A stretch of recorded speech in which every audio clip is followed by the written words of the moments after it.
Good morning mga kasari. So namili na naman tayo kahit pa konti-konti lang ng ating paninda. So nakabili tayo nitong ating isang tie ng ating Great Tasty Stick. Mabenta to sa akin. Tapos bumili tayo nitong ating Hansel. Ayan. So meron siyang pa-free ng Rebisco crackers ng piraso. So sayang din dagdag kita natin, 'di ba? Ayan, isang balot ng Hansel. Tapos, itong ating first time na magtinda ng Richie's wafer. Isang balot nito is 58 pesos lang. So, pwede na siya benta ng 8 pesos each.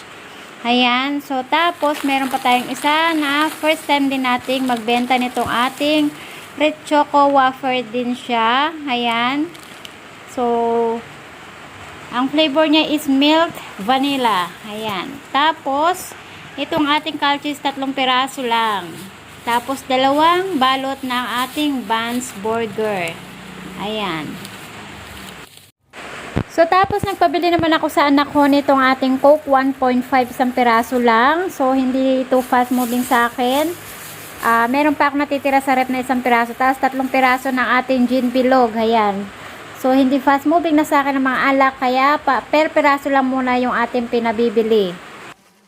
At syempre, pag namili tayo, kailangan pa rin natin silang ayusin, 'di ba? Ganyan talaga ang buhay natin bilang tindera. Mamimili, magdi-display, mag-aayos ng mga paninda, maglilinis ng ating tindahan, syempre, tapos maglalagay tayo ng mga presyo, 'di ba?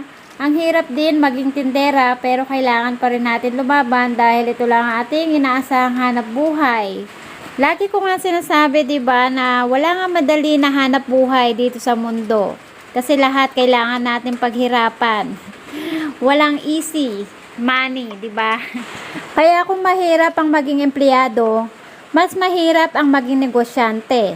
Kasi dito, ikaw na yung amo. Sarili mo ng negosyo 'yan. Kaya kung hindi mo iingatan at pabayaan mo, ay ikaw din mismo ang babagsak. Unlike pag empleyado ka, kung ano lang yung process mo, kung ano lang yung trabaho mo, yun lang ang iintindihin mo. Dito, lahat ikaw. Kaya kailangan mo talaga yung focus ng 100% ang sarili mo sa iyong sariling negosyo. Please subscribe to my second channel. And follow me and like to my FB page, Goddess Vlogs.